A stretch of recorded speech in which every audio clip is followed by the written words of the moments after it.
thank you very much.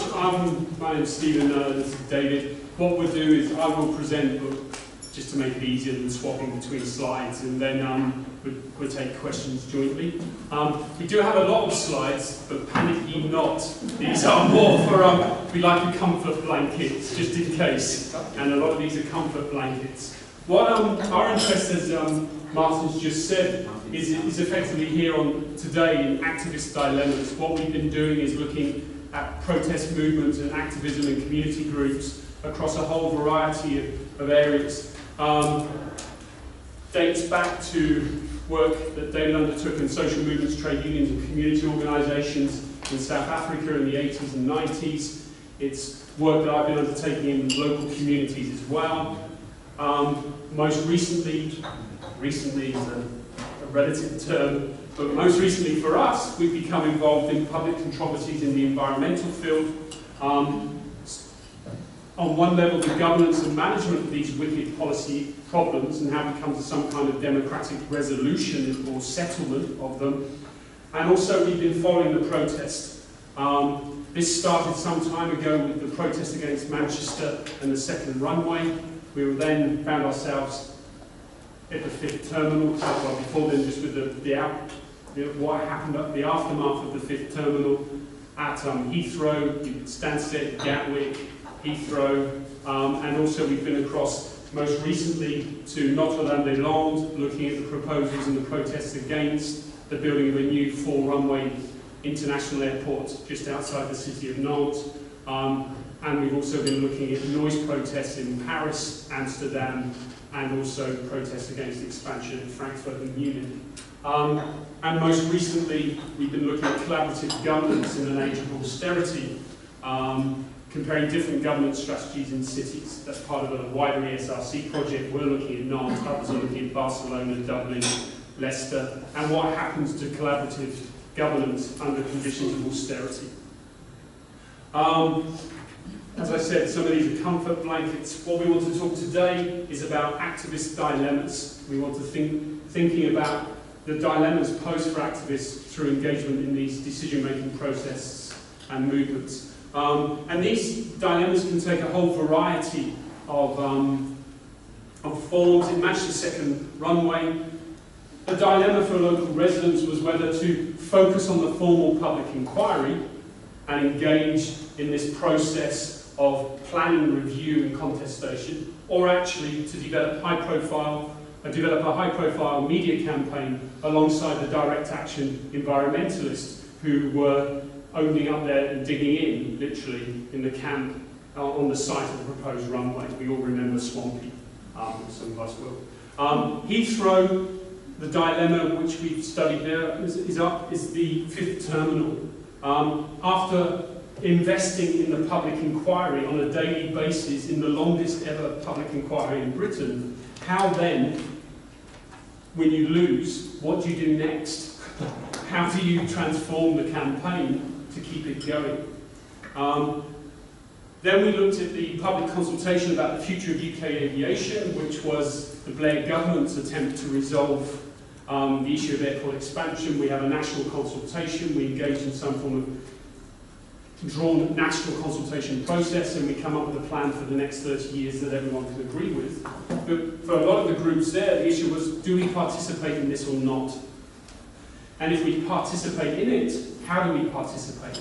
Do we defend our own battle against Heathrow, or do we join up with other groups? What issues are we putting to the fore?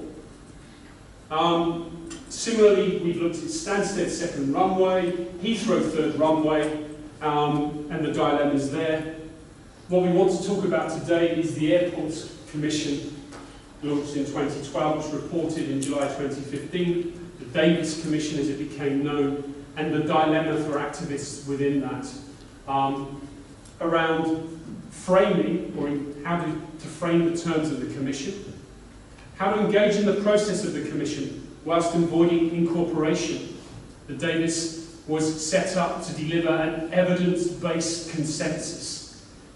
How do you engage in that space around expertise in a way that doesn't lead to you being incorporated into that process and used to legitimise expansion at Heathrow, and how to secure short-term gains around noise, air quality compensation, and could you, through this process, get some short-term gains for your membership,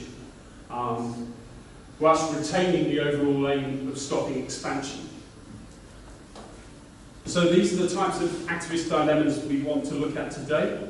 Others that as I said, we've been focusing on is Notre-Dame-des-Landes. Here there's a relationship between local protesters, peasant farmers, as they self-name, and Zadistas, who are actually occupying a site at the moment and developing an alternative form of farming and lifestyle, and local politicians.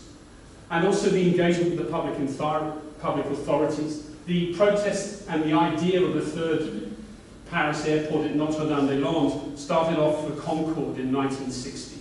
Some of the activists we've been speaking to, as I said, have been engaged in this since 1967, 1968. They've gone through national inquiries, planning commissions, commissions of conciliation, and there's a referendum on Sunday to decide where people are to be given the choice of whether we have the airport or not, similar to our referendum on Europe. And then there's the Munich third runway, who residents have voted against the third runway in 2012. It's now back on the agenda. So what we want to do is talk about these dilemmas and the questions they pose, and contextualise a bit to begin with UK aviation policy. What you see in UK aviation policy, so you can make sense of some of the dilemmas coming up, is a dramatic shift in policy in 2010, where the coalition actually imposed a moratorium on any new runways in the southeast of England. That reversed the 2003 White Paper, which proposed the largest expansion of airports since the Second World War.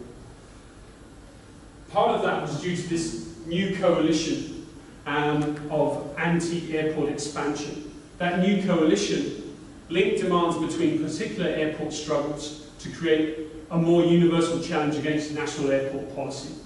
So initially, during the process of consultation in the early 2000s, groups came together at Stansted, Heathrow, Gatwick, Manchester, and said, link their struggles together in a common front against airport expansion at any site in the UK. So before Heathrow would fight Heathrow's corner, Stansted would fight Stansted's corner. What they did is all come together to have a united front.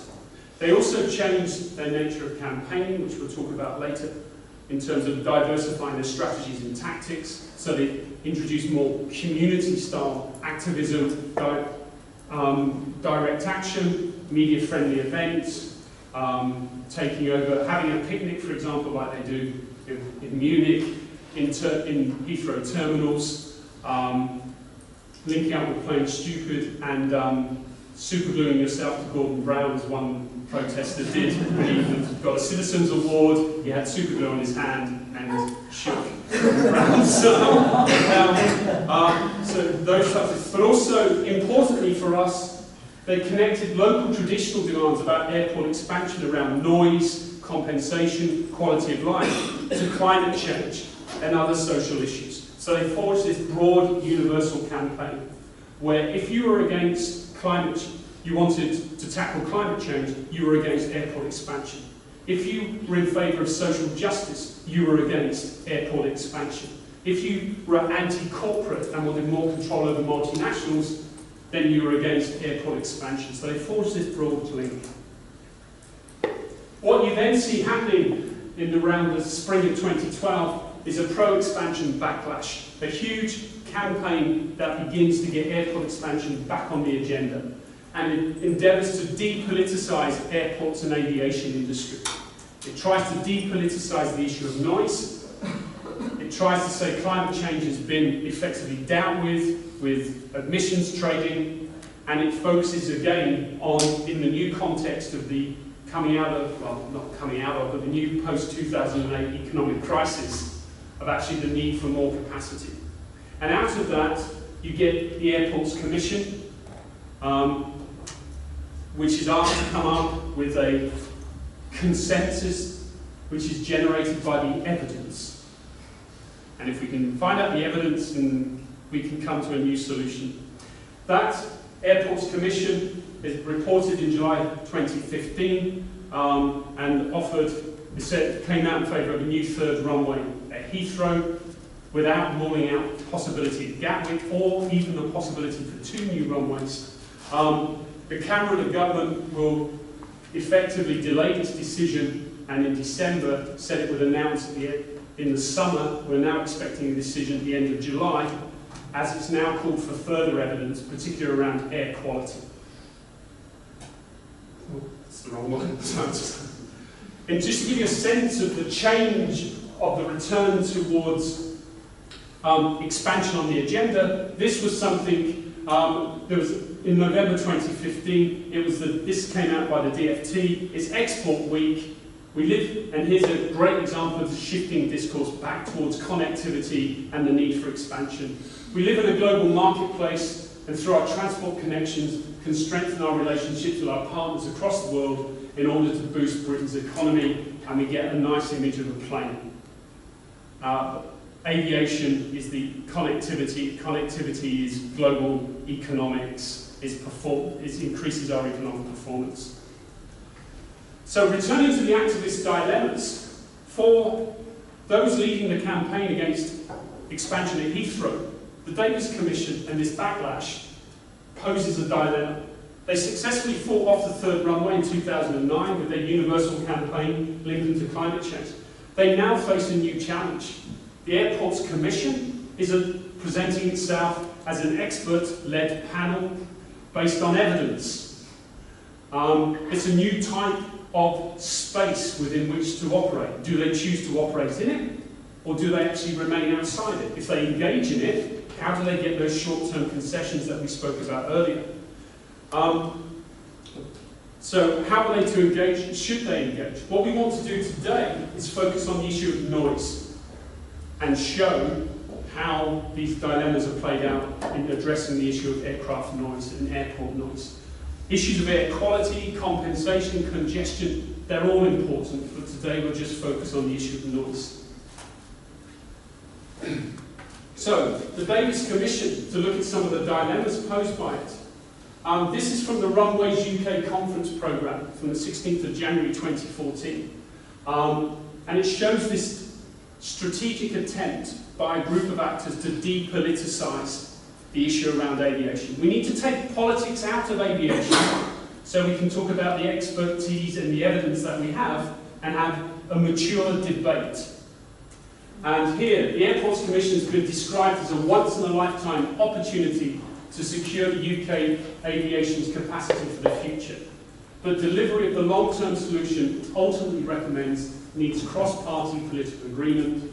Our panellists describe the process of depoliticising the eventual scheme so that it doesn't get derailed by short-term political considerations, and how it can be delivered effectively as in short a time as possible within the UK's democratic processes.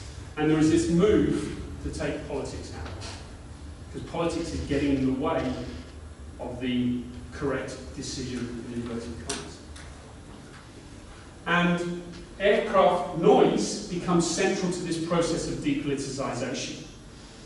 And the interesting thing already about noise is noise are sounds, but noise are sounds that are bothersome, uncontrollable, and unpredictable. So already, noise is an area where contestation is there, because noise for one person is background sound for another, etc. And there is, within aviation, huge debates over the expertise of measurement, which we're having to learn and relearn as the debate goes. So you've got your LEC, which averages out noise over the 16-hour day. You've got your Alden averages. This is the language of noise measurement within which residents are experts, as are members of the Davis Commission. So, for the residents, the group we've been working with around this issue of noise is HACAN, which is the Anti-Heathrow Expansion Local Residents Group. This is their logo. They emerged in 1967 around Kew because of changing flight paths into Heathrow and the issue of noise. What I want to do is, what we decided to do is play you a couple of videos, not all of them, but of local residents expressing their views on noise. So this is technical for me, so let's hope it can... Those of you thinking you're a professional communicator, Steve? Yeah, not really.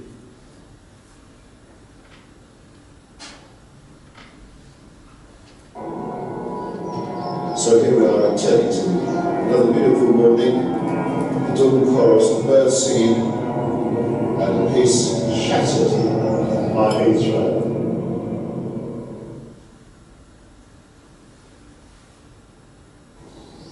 If you can hear how quiet it is, if you are preaching, bring in the birds.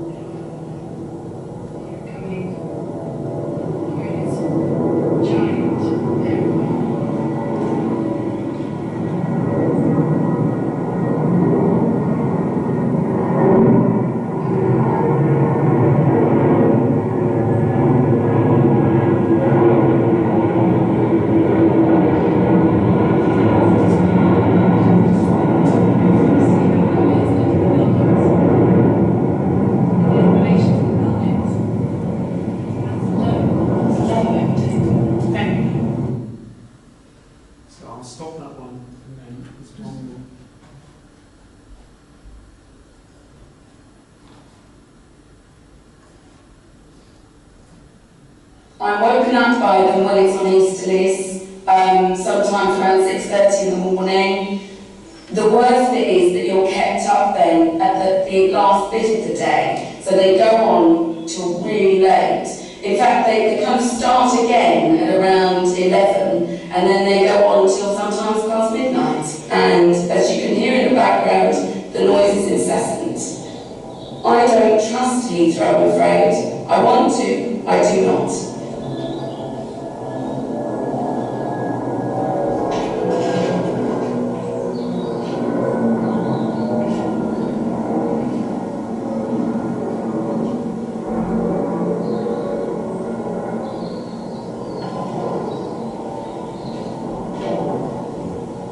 I just feel that we're being hounded out of our home. The uncertainty is really getting to us. It's affecting us. It's affecting my friends. My friends want to move. I want to move. I don't know what the future holds. We're talking about 1 million people who are affected by flight noise. It's not a NIMBY issue. It affects the whole of London. It affects the South East. When you combine it with Gatwick, you know, there's nowhere safe to turn. These issues affect everybody.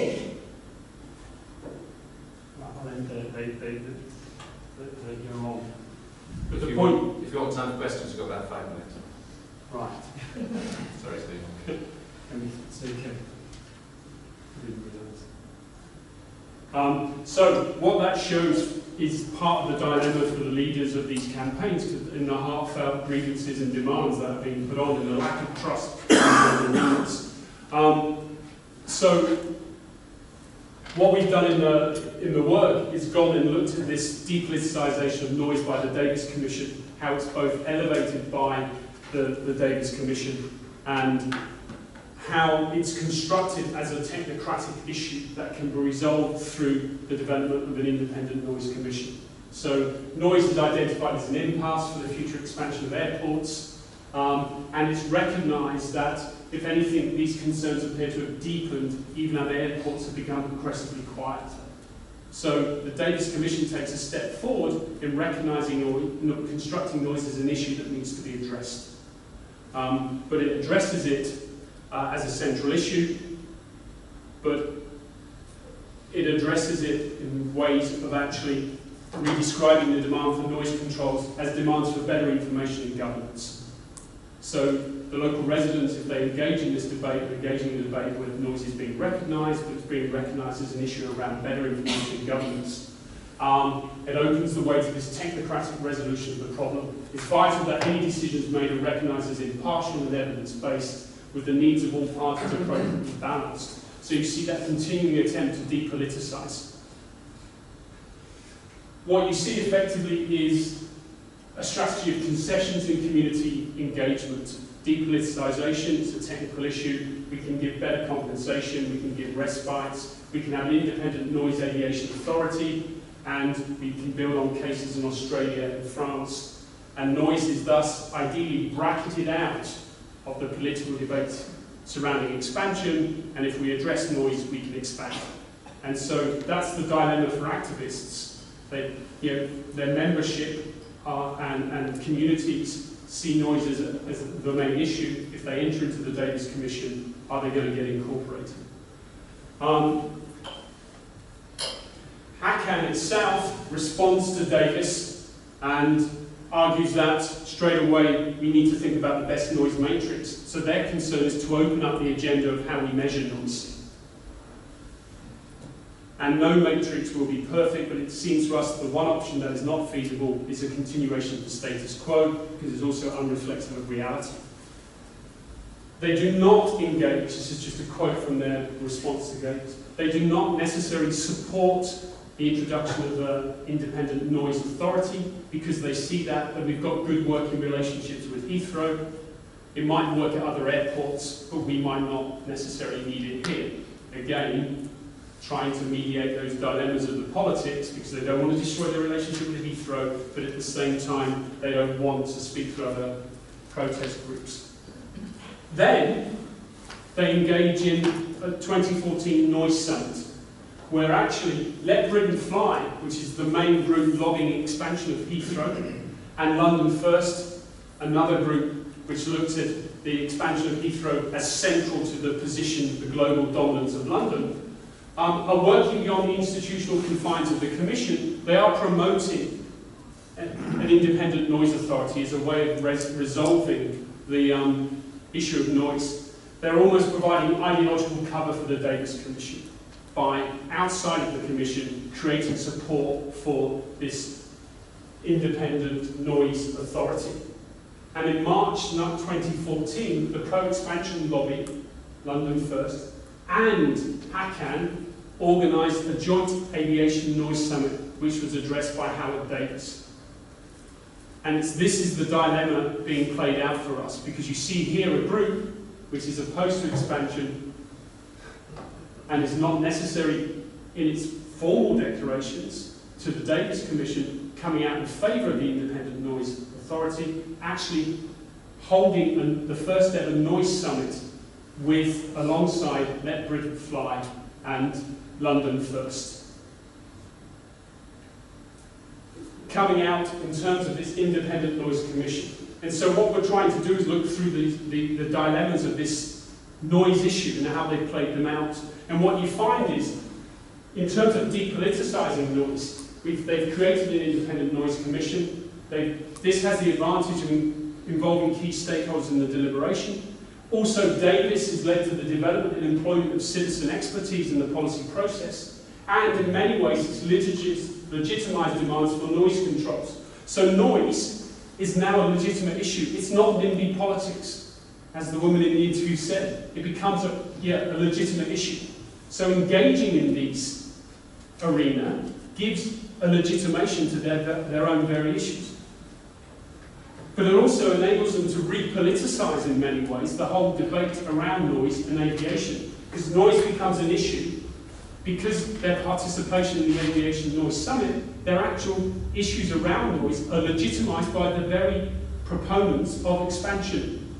But at the same time, it politicises noise because it produces conflicts amongst other groups. So HACAN enter into this Noise Summit, GAC, which is the Gatwick group, then write a critique of that engagement. The Civil Aviation Authority come out calling for community engagement and challenging the success of independent regulators and calling for a different type of engagement. The government itself is lukewarm, and airports use the noise problem to further their own interests. So Gatwick come out and say, we're the quieter airport, give us the runway. So their engagement in this expertise-led commission actually, on one level, enables some forms of depoliticisation, but enables them to repoliticise. So, in terms of the anatomy of this dilemma, we're thinking of it in terms of when, where, when, and how. So there's issues of representation, which are played out. Who represents the community? What are the competing claims and appeals to be the representative of the community? There are relationships between leaders and the membership base. You've seen members of the movement speaking there. Most of the membership of HACAN, I would suggest, and well, we would suggest, are interested more in noise than climate change. How do they play that off? There's also winning, losing, or going nowhere. If you win, you've won. You can get massive waves, therefore, of bandwagons towards exit because you've won. If you lose, how do you keep people going? There's also issues of universality versus particularity. So, do you play the Heathrow card, or do you play the anti-airport card? And noise is an issue that can move, unlike climate change. So actually, you can find Heathrow playing themselves off against Gatwick, or Gatwick playing themselves off against Heathrow. How do you combine the relationships between the different groups and associations? The strength of the 2010 campaign, 2009 campaign, was the link with other groups. Plain stupid are not going to invest in the Davis Commission. They're about direct action. How do you maintain their links to them whilst you engage in this different forum? And then there's drawings of friends, of enemies, which comes clear. Who can we work with? Can we actually work with Let Britain First, enter into the Davis arena, and come out with some short-term wins, whilst maintaining our membership? And then there's the relationships between the different types of demands. If you privilege noise, what happens to climate change? Does it go off the agenda, or do you bring it back in at a different point of the struggle? And then there's strategies and tactics, traditional politics, media campaigns, direct action. What is interesting is, during the moments of the Davis Commission, HACAN did not engage effectively in many new forms of politics. As soon as the Davis Commission reported, local residents blocked the tunnel into Heathrow with plain stupid activists. So, there's also questions of resource mobilisation, following the money, and there are issues about state and civil society, and I'll focus primarily on them as we come towards a conclusion. There is the issue of state bad, civil society good. So when you talk to activists, this is constant tension, particularly within our aviation. So the research. Do you contest or cooperate with the state? And if you participate and cooperate with the government and the state through referendums, through areas like the Davis Commission, that might bring benefits, but it does risk co-optation and depoliticisation. And there was a potential for noise to be depoliticised into a technical solution. Or are these decisions more complex? Have we got these false binary oppositions? And what is the messiness of the actual reality of playing out these strategies? And finally, our associations, schools of deliberation and democratic capacity building to society, are this what associations are about, which is the debate we raised today, or are they more concerned about securing better outcomes for their membership?